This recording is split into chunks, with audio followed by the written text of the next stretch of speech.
Yo, what's going on, guys? Mush back at it with another video, and we are coming up on Prime Day, and there's gonna be a lot of great deals on various things. Whenever I talk about Prime Day, every year I seem to mention the toasters and the vacuum cleaners that go on sale, but also, with Prime Gaming, they do give out some free titles, and boy, oh boy, are they giving out a fairly notable game, a game that I think a lot of people are gonna say was a disappointment. Look, I played it myself, and I will say that Rocksteady is absolutely washed as a studio, but Suicide Squad Killed the Justice League, I do think, as a freebie, that's pretty spicy. That is pretty spicy, so we'll talk about that. Okay, so Suicide Squad Killed the Justice League is one of the 3 extra games to be offered to Amazon Prime members at no additional cost on Tuesday, July 16th and Wednesday, July 17th. Obviously, you redeem the game on the Epic Games Store, mind you. It's not a Steam copy, but on the Epic Games Store, and they are yours to own forever.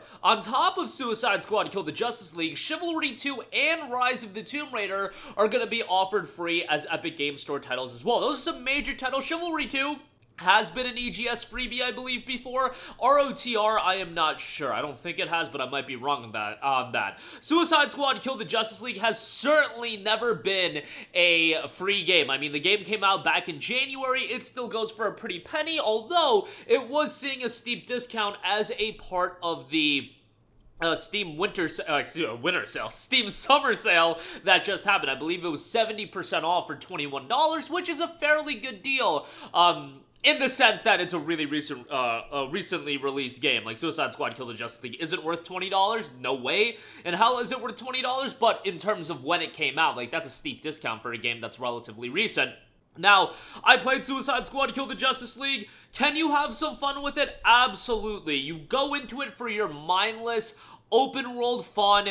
Don't take it too seriously. It's not compelling whatsoever from a narrative standpoint. The gameplay can be pretty redundant.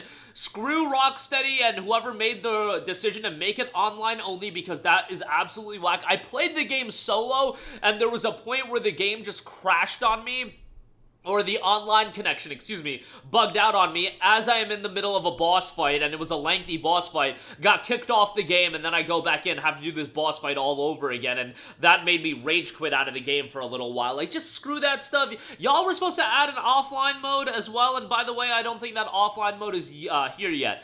Rocksteady, just think about the fact that they spent nearly 9 years to get Suicide Squad Kill the Justice League out. Batman Arkham Knight came out in June of 2015. In the time that Suicide Squad Kill the Justice League was in development, that same window of time, less time than that, Rocksteady had previously put out the entire Batman Arkham trilogy, Arkham Asylum, Arkham Knight, and Arkham City. Suicide Squad Kill the Justice League is this live service game that I'm sure the live service elements, I would have to think they were pushed towards that direction by Warner Brothers. And if they weren't pushed towards that direction, that reinforces my opinion of Rocksteady being completely washed. Throw Rocksteady in there with BioWare, Naughty Dog, and it is just sad to see these studios that were such a big part of me growing up. BioWare, Naughty Dog, Rocksteady, I would say from the late 2000s to, the early 2010s, those studios could not do any wrong. When they drop a game, you know that it's reason to be excited. I know Rocksteady probably wasn't as established as a Naughty Dog or a BioWare, but the Batman Arkham trilogy,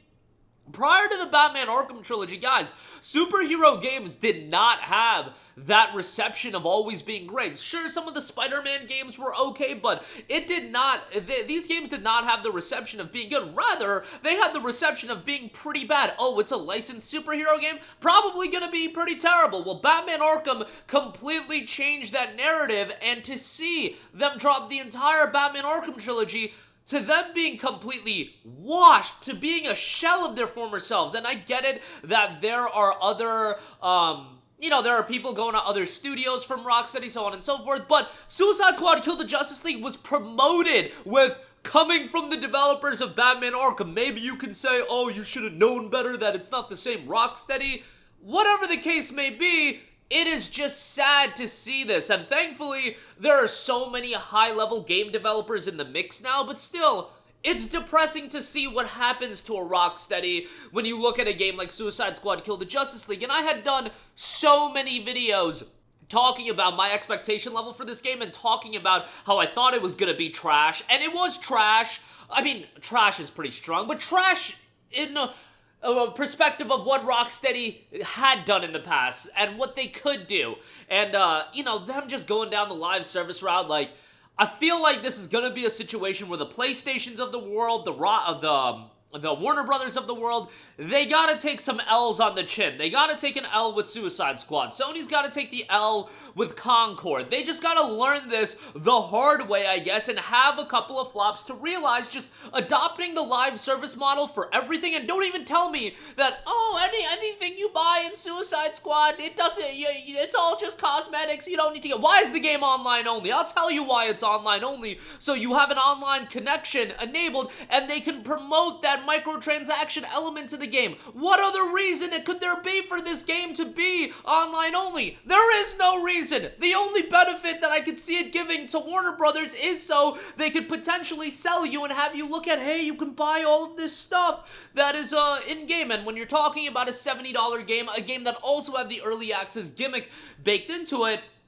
Suicide Squad Kill the Justice League just adopted everything horrible about the current gaming landscape while also throwing away what made one of the greatest studios on planet Earth the greatest studio. Like, it is, this game, I'm sorry to get a little heated, is just so sad and is just a reflection of everything that has gone wrong with gaming. And I think gaming is fantastic. I am not one of those people, and one of my buddies who barely plays video games these days is like, gaming's just not the same as it used to be. Guys, we just came off of 2023 when like a billion great games were released. Baldur's Gate 3, it seemed like people loved Alan Wake 2. Star Wars Jedi Survivor was the worst port of all time, but that game is awesome.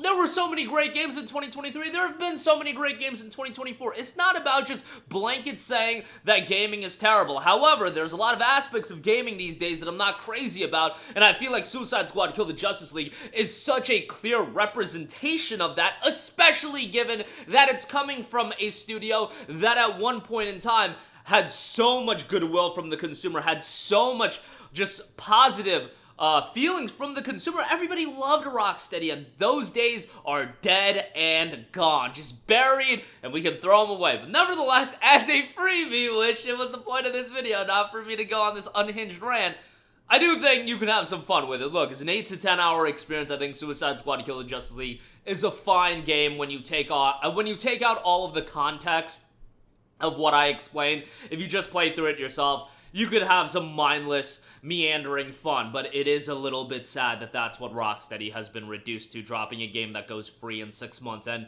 is described as mindless, meandering fun, but that is the reality. Chivalry 2 and Rise of the Tomb Raider are going to be free as well if you have a Prime subscription. That's going to do it for me. Let me know all of your thoughts in the comments section down below. As always, guys, thanks for watching, and I will catch you guys in the next one. Peace out.